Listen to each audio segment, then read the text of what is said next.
हरे कृष्णा दोस्तों, मैं दीपांशु स्वागत करता हूँ आपका सीजीपीएससी व्यापम में। और सबसे महत्वपूर्ण आज खबर को स्टार्ट करने से पहले आप लोगों से एक छोटी सी रिक्वेस्ट है, इस चैनल को ज्यादा से ज्यादा लोगों तक शेयर करें, सब्सक्राइब जरूर करें ताकि आप लोगों की आवाज हम शासन तक आसानी से पहुंचा सके। वैसे तो पहुंचती ही है, पर ऐसा करने से और जल्द से जल्द पहुंच जाएगी। चलिए बात करते हैं, 2200 से अधिक पदों पर व्यापम से भर्ती परीक्षा होगी। इसके अतिरिक्त और भी मुद्दों पर हम बातचीत करने वाले हैं। ऐसा ही भर्ती पर उप मुख्यमंत्री विजय शर्मा जी का बहुत बड़ा बयान आया है। क्या बयान है उस पर हम चर्चा करेंगे। ऐसे ही भर्ती पर हम विशेषकर बात करने वाले हैं। इसके अतिरिक्त सहायक प्राध्यापक और शिक्षक भर्ती में लाखों के लेन देन के आरोप यहाँ पे लगे हुए हैं। क्या है इस पूरे मामले पर विस्तार पूर्वक बातचीत करेंगे। और सबसे पहले बात करते हैं, व्यापम में करोड़ों रुपए हुए बर्बाद। जी हाँ, आज फिर से ये लेख प्रकाशित किया गया है कि 11 परीक्षाओं में व्यापम को कितना बड़ा भारी लॉस हुआ है। और लॉस होने का कारण है फ्री फंड। लोग फ्री में है करके फॉर्म भर देते हैं। अब होता यह है कि ज्यादा लोग फॉर्म भरते हैं तो एग्जाम सेंटर कहाँ दूर दराज दिया जाता है, जिससे अभ्यर्थी आधे लोग जा नहीं पाते। दूसरा, ज्यादा गांव में या एकदम इंटायर क्षेत्र में जो है सेंटर मिल जाता है, जिससे कि लोग नहीं जा पाते। अब इससे होता है कि जो वास्तव में तैयारी कर रहे हैं और जो टाइम पास कर रहे हैं वो लोग जो है उसके कारण जो है जो वास्तव में तैयारी कर रहे हैं उन लोगों के साथ दिक्कत हो जाती है। तो अब क्या है, फीस रखने से फायदा ये होगा, रेलवे के तर्ज पर फीस रखने से फायदा ये होगा कि पैसा आपसे ले लिया जाएगा और जब आप एग्जाम दिलाने जाएंगे तो आपके खाते में डीबीटी के तहत पैसा ट्रांसफर कर दिया जाएगा। ये एक बहुत अच्छा निर्णय हो सकता है आने वाले समय में गवर्नमेंट की तरफ से, क्योंकि बहुत ज्यादा लॉस हो रहा है और ये लॉस आपका हमारा जो टैक्स के पैसे का है वही लॉस है।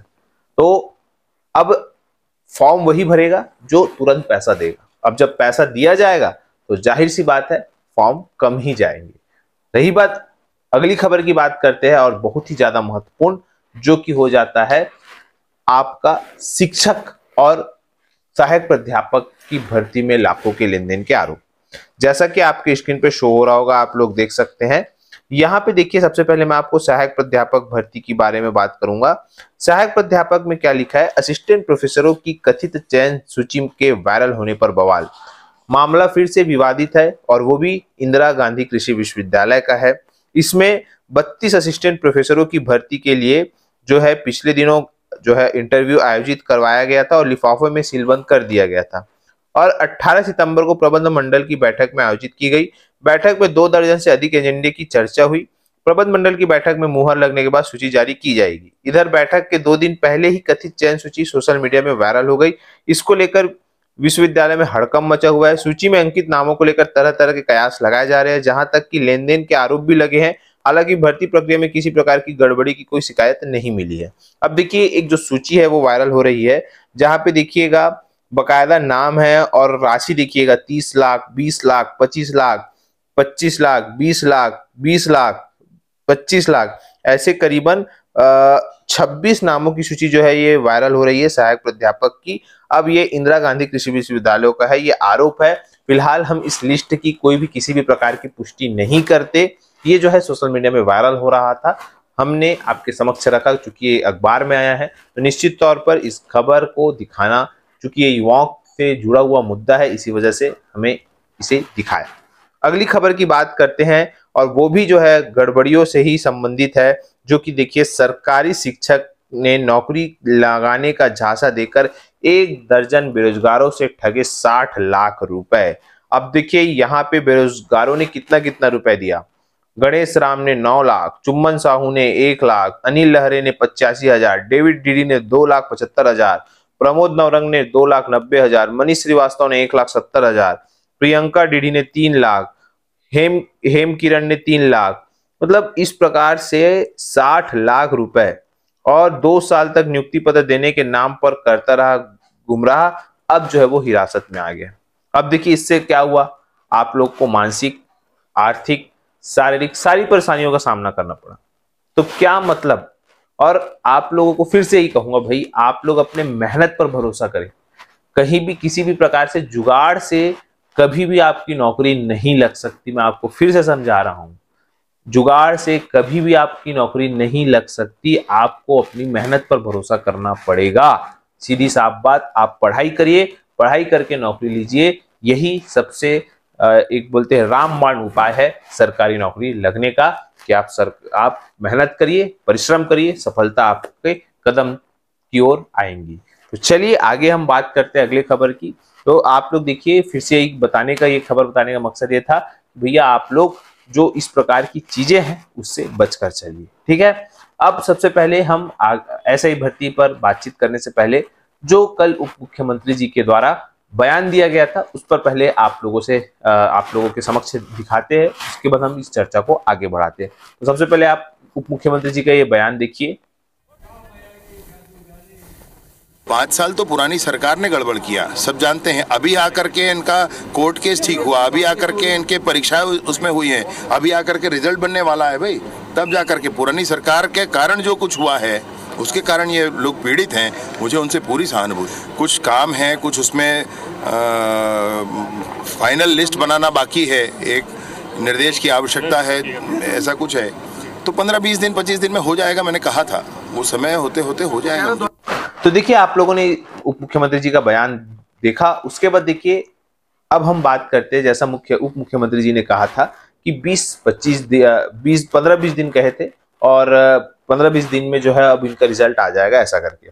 तो देखिए अब यहाँ पे एसआई अभ्यर्थी जो है उनके लिए खबर आई है कि एसआई भर्ती की मांगों को लेकर 30 और अभ्यर्थी बैठे आमरण अनशन पर।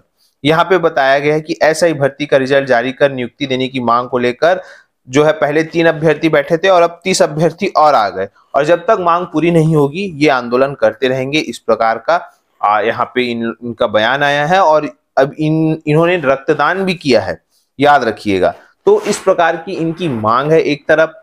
तो ये जो है उप मुख्यमंत्री जी ने कहा है कि भैया हम 15-20 दिन में रिजल्ट जारी करेंगे, दूसरी तरफ ये अनशन कर रहे हैं, और तीसरी तरफ यही कल जो है जो एसआई के प्री में जो दिलाए थे, या बोल सकते हैं मेंस में जिनका चयन नहीं हुआ, वो अभ्यर्थी जो है कल आंदोलन कर रहे हैं। अब यहाँ पे कहीं ना कहीं शासन को सोचना होगा कि वो किनका साथ। तो देखिए इस प्रकार से सरकार को ये कहीं ना कहीं ये एक प्रकार की दुविधा की स्थिति है कि आखिर करे तो करे क्या। एक तरफ यहाँ पे आमरण अनशन भी हो रहा है और उनकी हालत गंभीर है, दूसरी तरफ ये अभ्यर्थी मांग कर रहे हैं, तीसरी तरफ उप मुख्यमंत्री जी का बयान आ रहा है। अब यहाँ पे क्या होगा आगे, इसका तो आने वाले समय में चीजें समझ आएगी। लेकिन देखिएगा एक खबर और छपी है, आपको बताना चाहूंगा, जो कि छत्तीसगढ़ संवाददाता का अखबार है उसमें छपी हुई है। उसमें बताया गया, देखिए 3 अभ्यर्थियों की तबीयत बिगड़ी, आधी रात पुलिस उठा ले गई। यहाँ पे बताया गया कि आधी रात तूता रायपुर में धरना स्थल पहुंचकर पुलिस ने आमरण अनशन पे बैठे इस भर्ती को, एसआई भर्ती के अभ्यर्थियों को जो है वो जबरन बलपूर्वक उठाकर अस्पताल ले गई, और निरंतर 5 दिनों से अपने रिजल्ट की मांग करते हुए आमरण अनशन पे बैठे अभ्यर्थियों का ब्लड प्रेशर, शुगर लेवल और बहुत सारा चीज गिरावट हो गई थी। उसके बावजूद उनको गिरफ्तार करके पुलिस बल 7-8 पुलिस गाड़ियों से आई और एक भी एम्बुलेंस वहां पे उपलब्ध नहीं थी। लेकिन देखिए यहाँ पे इसी अखबार में उसके नीचे पॉइंट में क्या छपा है, पूरी भर्ती रद्द होने के संकेत। यहाँ पे बताया गया है कि इधर सूत्रों ने बताया कि सरकार और पीएचयू स्तर पर 2018 की इस भर्ती को पूरी तरह से निरस्त करने पर विचार चल रहा है। हाई कोर्ट से कल ही असफल अभ्यर्थियों की याचिकाएं रद्द होने से सरकार के लिए यह रास्ता आसान हो गया है। सूत्रों ने बताया कि हाल ही में स्वीकृत 381 पदों की भर्ती में 2018 के इन अभ्यर्थियों की आयु सीमा में छूट देकर परीक्षा में शामिल होने का अवसर दिया जा सकता है। सूत्रों ने बताया कि विवादित पीएससी 2021 की ही तरह एसआई भर्ती में भी दल विशेष के नेताओं, अफसरों के करीबियों का चयन करने के लिए तथ्य मिले हैं। इस प्रकार से ये अखबार में ये चीजें छपी है। अब देखिए यहाँ पे सरकार को समझना होगा कि सरकार क्या करे और किसके पक्ष में जो है आने वाले समय में फैसला ले। फिलहाल इन सभी के बीच आपकी क्या राय है नीचे कमेंट करके जरूर बताइएगा, क्योंकि देखिए अब एसआई का जो भर्ती का मुद्दा है बहुत ज्यादा गरमाया जा रहा है। मतलब हर प्रकार की जो चीजें हैं ये इसमें आ रही है, क्योंकि यहाँ पे हाई कोर्ट का भी अब फैसला आ चुका है। अब यहाँ पे देखना होगा कि शासन इस पर क्या निर्णय लेती है। फिलहाल हम बात करते हैं व्यापम से 2200 से अधिक पदों पर भर्ती परीक्षा की। जी हाँ, यहाँ पे देखिए जैसा कि आपको मैं बताना चाहूंगा, जो होमगार्ड भर्ती के लिए जो है व्यापम से जो है वो लिखित परीक्षा जो है वो होगी, और उनकी होगी जो फिजिकल टेस्ट में 50% पाने वाले को उनको मौका मिलेगा। मतलब सबसे पहले आपको जो फिजिकल तो चालू हो गया है, अब फिजिकल के बाद आपकी जो लिखित परीक्षा होगी वो लिखित परीक्षा कौन लेगा, याद रखिएगा व्यापम लेगा। इसके पहले व्यापम देखिए 22 तारीख को, इसी महीने की 22 तारीख को फॉरेस्ट गार्ड की भर्ती परीक्षा ले रहा है, 6 तारीख को सहायक मार्शल, 6 अक्टूबर को सहायक मार्शल की परीक्षा ले रहा है। जबकि ये दोनों भर्ती कौन ले रहा था, डिपार्टमेंट ले रहा था। एक दूसरी बात, जो आप लोग अभी होमगार्ड की भर्ती होगी परीक्षा, उसकी भी जो है व्यापम लेगा, और संभवतः आरक्षक के जो 6000 पद है उसकी भी जो सिर्फ लिखित परीक्षा है वो व्यापम से होने की संभावना है। तो अब देखिए यहाँ पे होमगार्ड के लिए क्या चीजें बता रहा हूँ। होमगार्ड भर्ती के लिए शारीरिक दक्षता परीक्षा और लिखित परीक्षा का आयोजन किया जा रहा है। दोनों परीक्षा 100 अंक की होगी, जबकि 20 अंक बोनस अंक है। यह अलग अलग कैटेगरी के लिए निर्धारित है। इसके तहत 5 अंक जो है एनसीसी वाले को मिलेगा, 5 अंक खेलकूद वालों को, नाविक तैराक गोताखोर के लिए 10 अंक है, driving licence, heavy vehicle, Hindi typing के अलावा अन्य के लिए 5-5 अंक बोनस है। ठीक है, 2 या 2 से अधिक योग्यता रखने वाले उम्मीदवारों को अधिकतम 20 अंक बोनस है।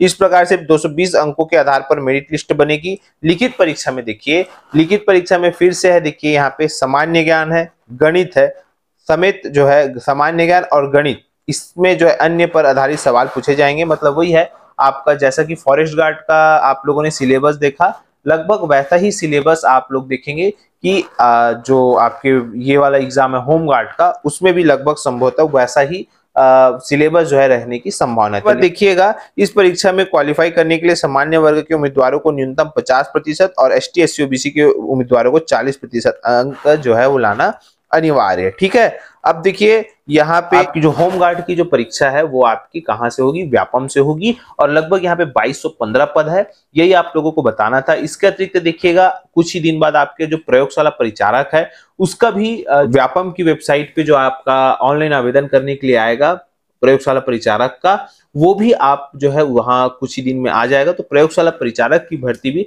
संभवतः जो है वो व्यापम से होने की उम्मीद है। तो अब देखिए कितना सारा डिपार्टमेंट एग्जाम अभी व्यापम के पास आ जाएगा, और उसके बाद नई भर्तियां भी आप लोगों के समक्ष आने को है। तो आप लोग बेहतर तरीके से तैयारी करिएगा। देखिए इधर आप सीजीपीएससी प्री की भी तैयारी करना प्रारंभ कर सकते हैं, और इधर आप व्यापम के लिए भी टारगेट कर सकते हैं। फिलहाल बहुत सारे अभ्यर्थी पूछ रहे थे कि सर एक बार फिर से प्रयोगशाला परिचारक की 2 महीने की स्ट्रेटेजी बता दीजिए, हम क्या करें, किस बुक से पढ़े। तो अगर आप लोग चाहते हैं तो नीचे कमेंट करके जरूर बताइएगा। और इस वीडियो पर अगर हम 1000 लाइक का टारगेट रखते हैं, जिससे हमको समझ आ जाएगा कि भैया आप लोग प्रयोगशाला परिचारक के बुक के बारे में पूछना चाहते हैं, तो हमको समझ आ जाएगा। तो इस वीडियो को ज्यादा से ज्यादा लाइक शेयर और सब्सक्राइब जरूर करें। वीडियो देखने के लिए आप सभी को बहुत बहुत धन्यवाद। आप सभी स्वस्थ रहे, मस्त रहे, पॉजिटिव रहे।